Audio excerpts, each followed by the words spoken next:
Okay, hello everyone. It's been a while since I did a YouTube video, and you're gonna be like, setup's different. We're in my dorm. We're not in my room at home, we're in my dorm.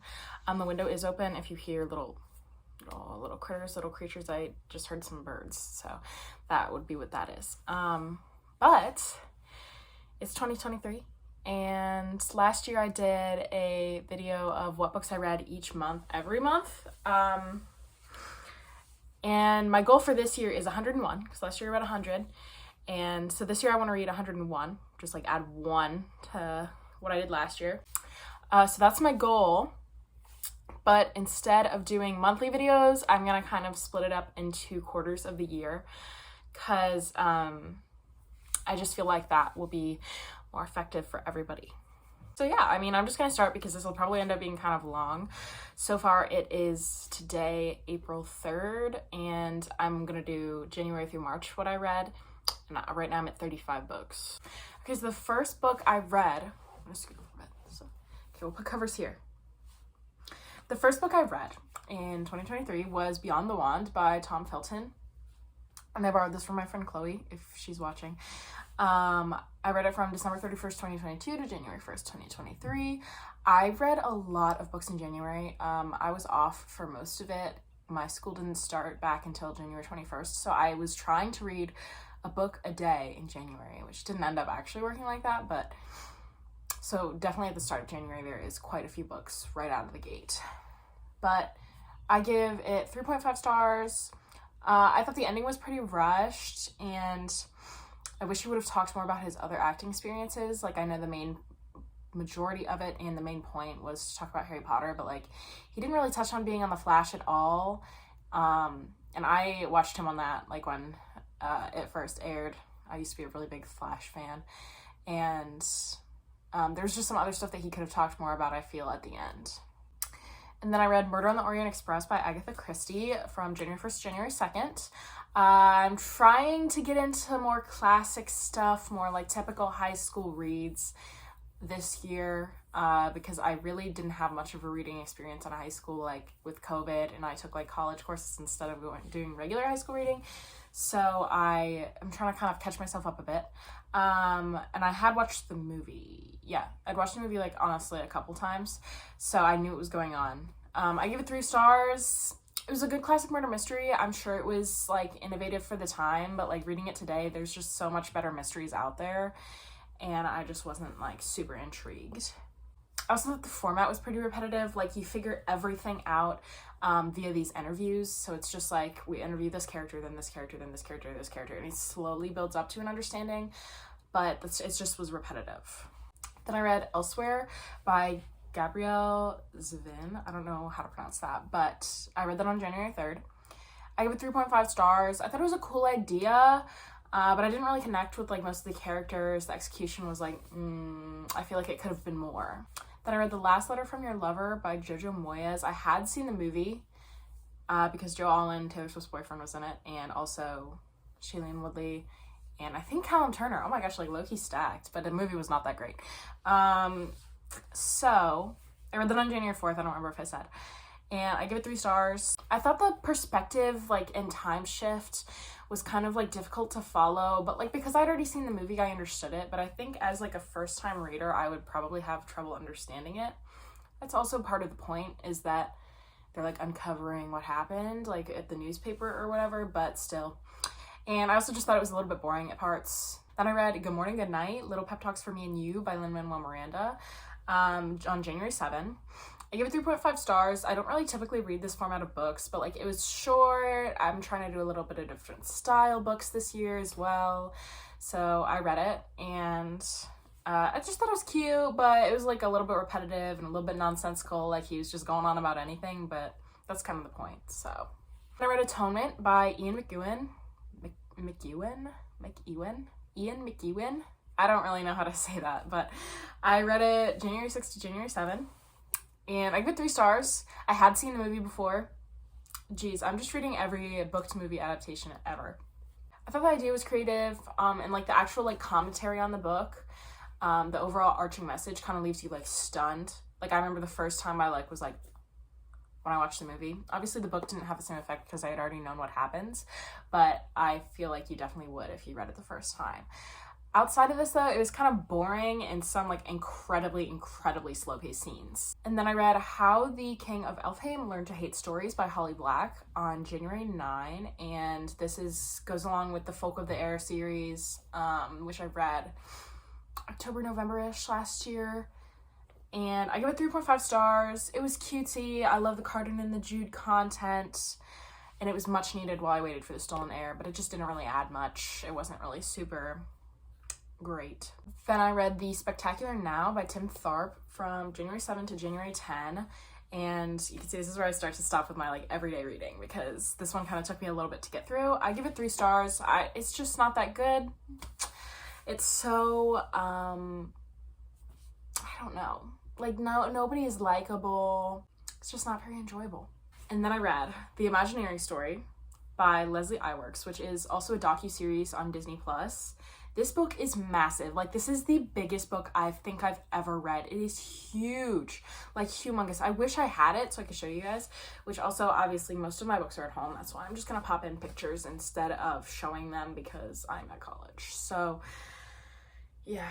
But Imagineering Story, I read from January 10 to January 17. It took me a long time to get through it because it's big, but it's also like a hard read. Like, you gotta like pay attention to understand. Even after I'd watched the docuseries like 7 times, like I'm obsessed with it.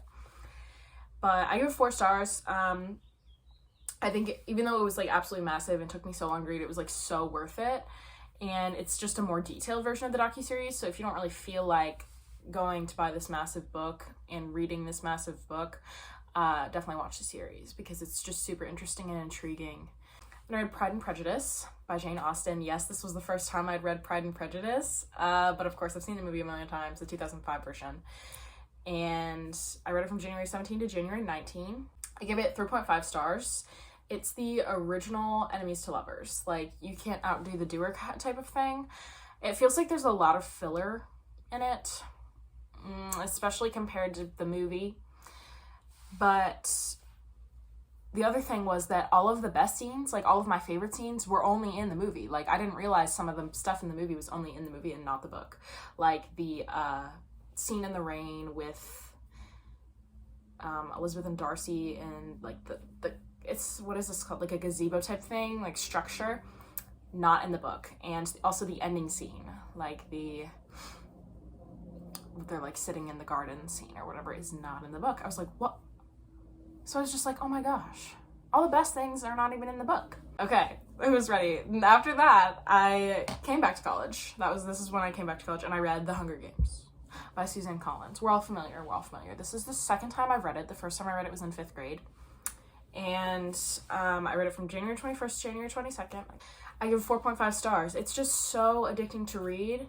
I also love Peter Malark. Peter Malark Resurgence, Peter Malark Renaissance. Nobody can outdo him. He is the original man. After that, I obviously read Catching Fire, same author, on just January 22nd, and I give it 5 stars, of course. Best book. PETA outsold. If it weren't for the baby. Come on, like, it's so good. It's so good. And Finnick. Love Finnick. Finnick deserves the world.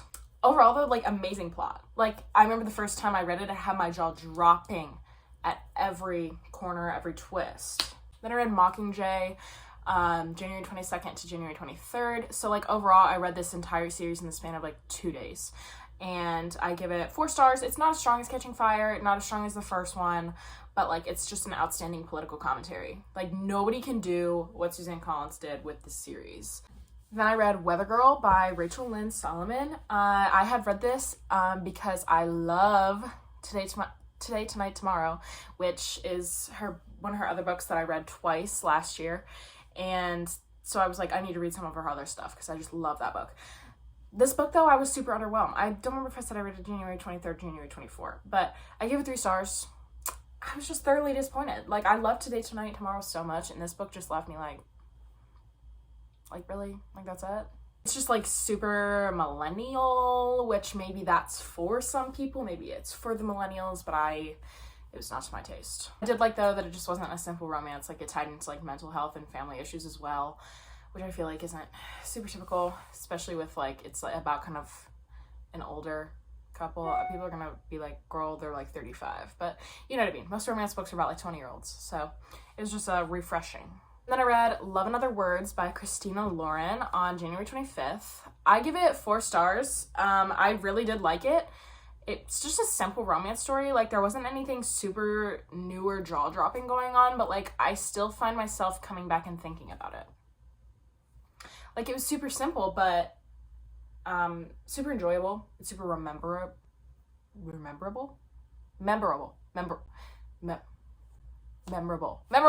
It's memorable. So I would definitely recommend it. I thought it was a pretty cute and good read.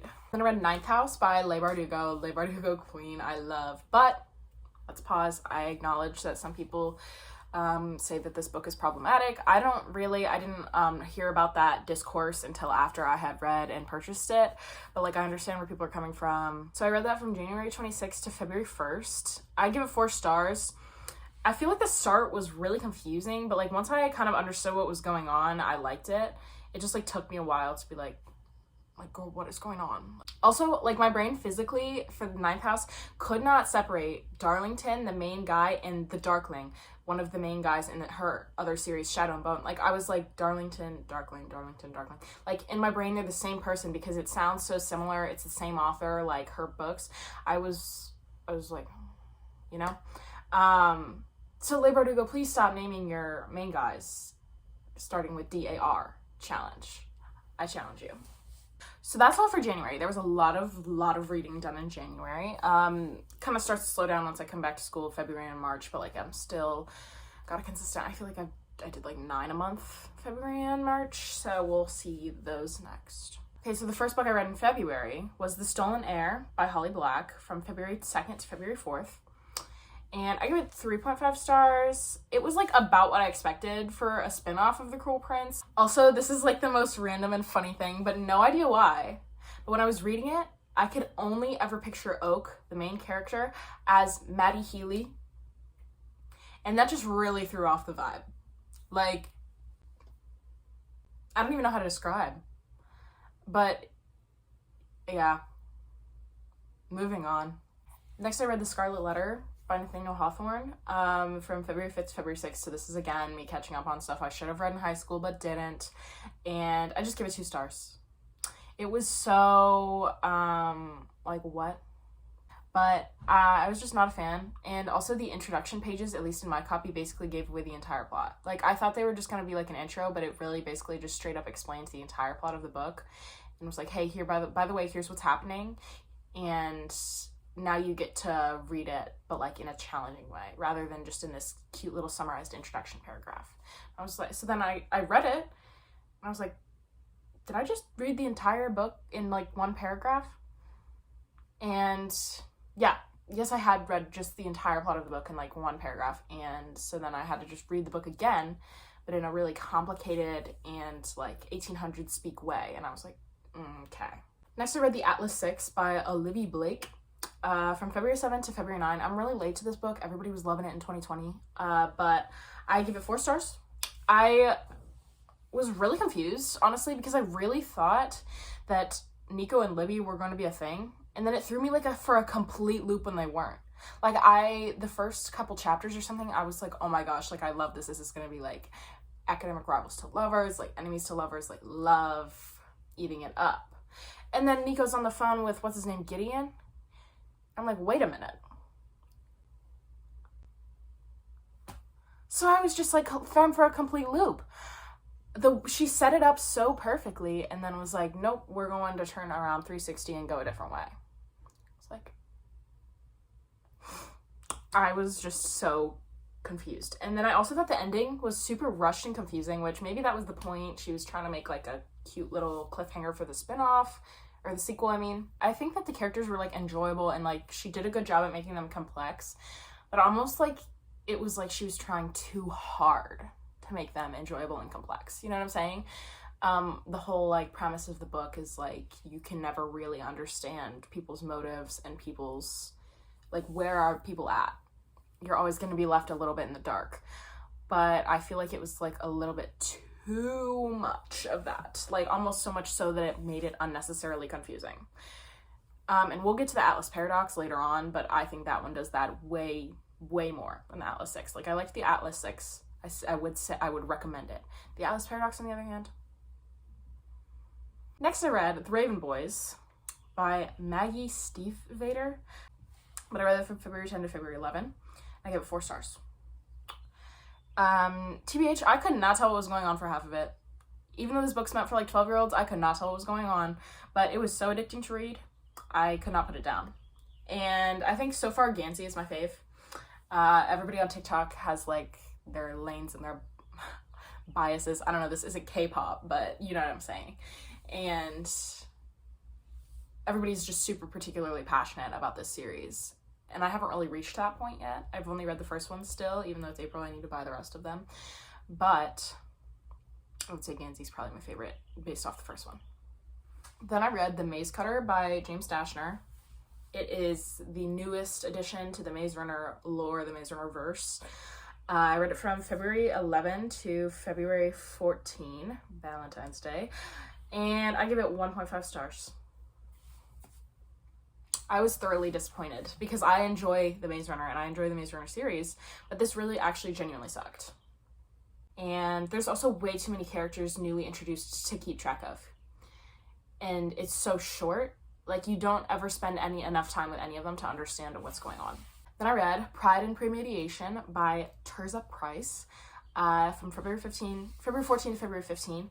I give it 4 stars. It's a Pride and Prejudice retelling, sort of. It's like a spin on Pride and Prejudice to be like a legal drama, like a murder mystery. Is it bad that I rated this higher than actual Pride and Prejudice? You guys can let me know in the comments. I feel it was more enjoyable. I just had a better time reading this than I did actual Pride and Prejudice. And it did feel kind of like fanfiction-y. But hey, I enjoy that when it's done well. So, yeah. Only when it's done well.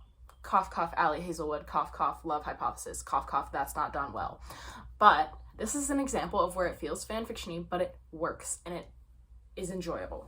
Next, I read This Woven Kingdom by Tareya Mafi, and I read it from February 16 to February 20th. I gave it 3 stars. It was okay. It was simple. It was cute, but like not much else. It was really easy to read though, so there's that. I don't think I'll be investing in the sequel. Then we get to The Atlas Paradox by Livy Blake, the sequel to the Atlas 6. And I read this from February 20th to February 22nd. I gave it 3 stars because, listen, it was so convoluted. The plot was so convoluted. And I'm sure that was on purpose, but I'm also sure there could have been much better execution of that idea. I barely, sitting here now, I could not tell you what was going on in that book. I 100% forget. The other thing I have to say is Olivia Blake does not know how to write an ending confirmed, because this one had the exact same problem as the last one with the ending. And it's just so unfortunate because this series has such good build-up, and then it never ends well. And not even ends well in the way that everybody's happy, ends well in the way that ends well making sense. And then I read the sequel to Ninth House, Hellbent, by Leigh Bardugo again, February 22nd to February 27th. I give it 3 stars, which, again, I was so disappointed in the sequel. The sequels this year are just not killing it. But I thought it was just too plot-driven. We didn't spend enough time with the characters as much as we needed to, and I'm just really kind of disappointed with it. I had big hopes after reading Ninth House, because I was like, oh my gosh, we're gonna get Darlington back, it's gonna be Slay, it's gonna be exciting, and then it wasn't Slay, and it really wasn't exciting. It was just fine. Alright, and now we're to March, the final month I will be covering in this video. So in March, I read The Inheritance Games by Jennifer Lynn Barnes. I did read this last year, I think honestly maybe in March, or maybe April. You guys can go check the videos if you're interested to hear my initial thoughts on it. But I read this from February 28th to March 2nd. I give it 3.5 stars, which I do think that is what I gave it last time. Yeah, the thoughts were pretty much the same I had when I read it for the first time last April. And I just reread it because I needed a refresher before I read the sequel and the third one, which I was planning on reading this month. So that's why I reread it. But before we get into that, I did read I Know What You Did Last Summer by Lois Duncan on March 3rd. I gave it 2.5 stars. It was just like a simple mystery. I feel like it was probably more revolutionary when it came out, but like just now, again, like I said with Murder on the Orient Express, like there's just better mysteries out there for me. The vibe I was getting from it though is like it wanted to be PLL so bad. I'm a Pretty Little Liars stan at heart. Even if it's genuinely bad and cringy, like I'm gonna enjoy. But like this book wanted to be Pretty Little Liars. I don't care if it came out first. It wanted to be Pretty Little Liars. Then I read The Hawthorne Legacy by Jennifer Lynn Barnes, which is the sequel to The Inheritance Games. And I read it from March 4th to March 6th. And I give it 3.5 stars. I liked it as much as I liked the first one. And then I also read The Final Gambit by Jennifer Lynn Barnes from March 6th to March 7th. And I also gave it 3.5 stars. The series was consistent throughout with being just like enjoyable, but nothing great, nothing stupendous. I think what draws me kind of away from it rather than into it is I think it plays into the YA aspect just a little too much. So I think it's much more suited to younger readers, which is probably what it's meant for. But as a 19-year-old, I just thought it was a little too YA. I think it could have benefited from being aged up a bit. Next, I read The Ride of a Lifetime by Bob Iger, and I think there's actually, like, it's his sort of autobiography. Like, there's definitely another author with it, which you can look up, but I can't remember their name. I read it from March 12 to March 15. If you guys don't know, Bob Iger is the past and now current, again, CEO of Disney. And this is like his, like I said, sort of autobiography, sort of biography. I give it 4 stars. It is beautiful. It is inspiring. I cried twice. So I feel like that's all that needs to be said. Next, I read The Hard Way on Purpose by David Giffels, March 18 to March 19. And I gave it 3 stars. I simply was not really that entertained. I didn't like the perspective it was in, or like the way the author was like viewing himself, like conveying the message to the reader. It was just like, And I'm allowed to critique it because I'm an Akron native, so the book is about Akron. Next, I read Rule of Wolves by Leigh Bardugo from March 20th to March 22nd, and you're probably like, Rule of Wolves? That's in the Shadow and Bone verse, the Grisha verse. And then you look at the date, and you're like, March 20th. Shadow and Bone Season 2 came out March 16. It fully fledged put me back into an obsession. Please, Netflix, please give us Six of Crows spinoff. I will do absolutely anything. Back to the book review, though. I hadn't read Rule of Wolves because I read King of Scars last year, and it was not that good. It just was not that good, and I was really discouraged from reading Rule of Wolves. But I picked it up at the library in July, and I was ready to read it. And then I read like the first like couple pages, and I'm like, I can't do this. So I took it back to the library, and I didn't read it. But then after watching season 2 of Shadow and Bone, I was like, I need more content. So I go back to the library, and I pick it up again. But this time in March 2023. So I did read Rule of Wolves. It took me a journey, but I finally did read it. And I give it 3.5 stars. I think I gave King of Scars 2.5 or 3, but I thought this one was genuinely better. It was better than King of Scars, which I'm happy, because King of Scars was bad. And honestly, very unexpected stuff going on all around. Like, this was not where I thought the plot was going to go in the Grishaverse. I didn't think it had like a super strong ending, especially if she's planning on making this the end of all the Grishaverse books. Holy. But I feel like she will end up writing another book, whether it be Six of Crows or Nikolai Point of View. I don't think this is the end of it. She has said she's taking a bit of a break, but if this is the ending of it, it's really not that great of an ending. Like, I just was like, is this really where we're leaving things? I need more of like a grand finale type, you know? Also, yes, Kaz's appearance, yes! I was screaming. He's my absolute favorite. Me at Freddie Carter. He's my favorite, so I was just very, very happy he showed up. Then I read Carrie Soto Is Back by Taylor Jenkins Reid on March 27. I gave it 3.5 stars. I didn't think it was as good as her other books. I've read Seven Husbands, I've read Daisy Jones, I've read Malibu Rising, and this was my least favorite of them, but I'm also a very big fan of Daisy Jones and Evelyn Hugo, and Malibu Rising was like a 4-star for me. So like, it was my least favorite, but it's just because I can't connect to the content as much as I can the other ones. Like, I love Hollywood, I love music, I like genuinely am drawn and attracted to the plot of the other books, but this one is about sports. This one is about tennis. So I didn't like necessarily care about the content, the setup, the setting, the idea. But I still thought it was good writing and it was entertaining, and I read it in one day. I was just so drawn in. But it's just not my absolute favorite. And lastly, for March, I read Circe by Madeline Miller from March 28th to March 29th. And I give it 3.5 stars. Again, March, I had a lot of 3.5 star reads. I just thought it wasn't as good as Song of Achilles, which I do really, really genuinely enjoy, and has like a clear-cut message and like emotional attachment. Circe, on the other hand, doesn't really have much direction. To me, didn't really give an overall message, like overarching theme. It was more just like Greek mythology vibes. Like I was reading it and I was like, I was entertained, but I just didn't feel emotionally connected to it the way I did Song of Achilles. Yeah, so those are all the books I read in the first quarter of 2023. I will make another one of these videos after the second quarter, which I guess that's probably June. And I hope you guys enjoyed. Let me know your thoughts in the comments. Let me give you book recs, give me book recs, follow me on Goodreads. Also, I've been big into Bopdrop lately. So I know a lot of you recently have subscribed because of my vinyl video.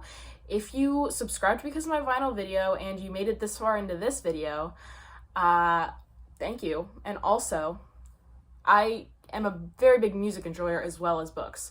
So I've been big into this app called Bopdrop, which this is not sponsored, guys. I just genuinely want more people to get Bopdrop so that I can live my life on there.